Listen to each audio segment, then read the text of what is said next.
జానకీ హృత్కమలమందున అలరుచున్నది శ్రీరామనామము.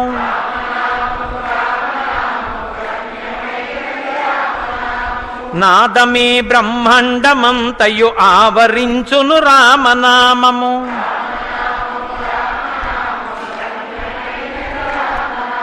రాక్షసులను తరిమి కొట్టిన నామమే శ్రీరామనామము.